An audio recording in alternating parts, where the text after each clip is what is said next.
here at Kenfig Nature Reserve to discuss the article that we've had published in this month's edition of Planet.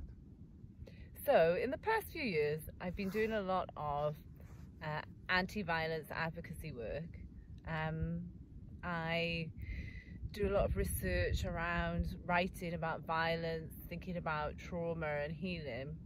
And more I began to have the feeling that there was another dimension to a lot of the stories and case studies that I was reading.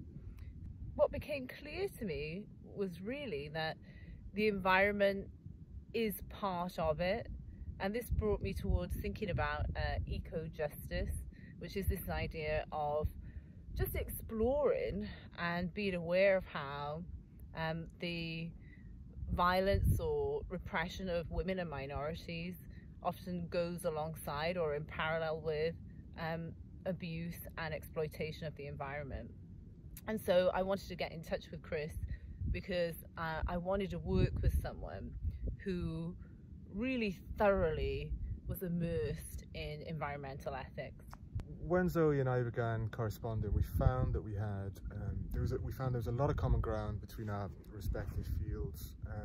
One of the things that I've been thinking about for a long time, as someone who is very interested in ecology and engaging with environment and environmental issues, is the sense that nature historically has been something that needs to be dominated, needs to be tamed and controlled.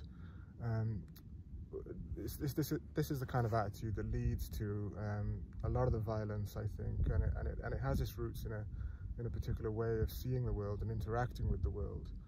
But this is what I found really interesting when we were writing back and forth, is that I don't think that the exploitation of nature is the same as an act of violence against a person, but I think the point is that there's a relationship there between acts of violence that happen and then the way that sometimes people have a particular kind of attitude towards the environment, which is entitled, which thinks of nature and the environment as something to be used, exploited, something there for the benefit of human beings. And often we see that attitude towards women and minorities as well. That attitude of entitlement, of thinking that people's bodies are disposable and can just be used for certain purposes without care or ethics or respect. And I actually feel like the writing of letters was really important as part of it too, because it is a different way of having a conversation. It's a slow way of having a conversation, first of all, because it's quite old-fashioned in some ways to write a letter to someone and then, send it, think about it, write a letter and reply, and to keep doing that.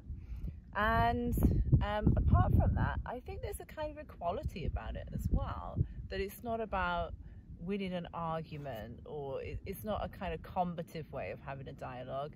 It's just a very thoughtful, open, a kind of way of speaking to each other, which is about dwelling in a way, that it's about just living in that moment, that letter, and living with that other person's perspective and trying to work it out. It was really interesting to engage with the letter form for such a long time. I think we were writing for a few months, and yeah, I agree. There's something about receiving a letter and just sitting with it and listening to it and trying to hear it, it struck me that it's a really rare thing actually these days to be able to sit with a letter and spend so much time meditating on the letter before responding to it, and so it encourages you into that sort of deeper engagement, a deeper dialogue, rather than the sort of perpetual monologue of 24-hour social media. Right. But I first came across the term dwelling in Jonathan Bates' book, The Song of the Earth, where he talks specifically about poetic dwelling, and this idea of the romantic poets having this different way of existing in space, which was not about possessing or controlling, but about I guess maybe living in a place with respect for the ecosystem, I suppose we would say now. But is that the kind of idea you had about dwelling at the beginning? I've always been really I've always been sensitive to the idea that we're creatures of language primarily. So belonging anywhere, really, we belong in language. So home is always a problematic term. Bates' book really makes that point strongly, I think, that as soon as we start believing that we are home or that we belong to a particular place, we are starting to make claims on that place, and we're starting to draw a distinction between us, who belong and are at home, and the other, who doesn't belong and is from somewhere else. Yeah. And ultimately, I think none of us belong. We are all creatures of language. We are all nomads in a way, you know. And what we hold in common is language and imagination. So for me, as much as I'm often tempted to feel like I belong here in Kenfig. I spent so much time here, but I find that I resist that thought. I find it a seductive thought that I resist, because ultimately I think we're creatures of language, and language is our home. Yeah. And tell us more about Kenfig, because that's where we are today, at Kenfig Dunes. What is so special about this place? Kenfig is a dune system, which it's a big dune system. In fact, it's one of the biggest dune systems in Europe. It's full of wildflowers. It's a site of special scientific interest. There are rare orchids here.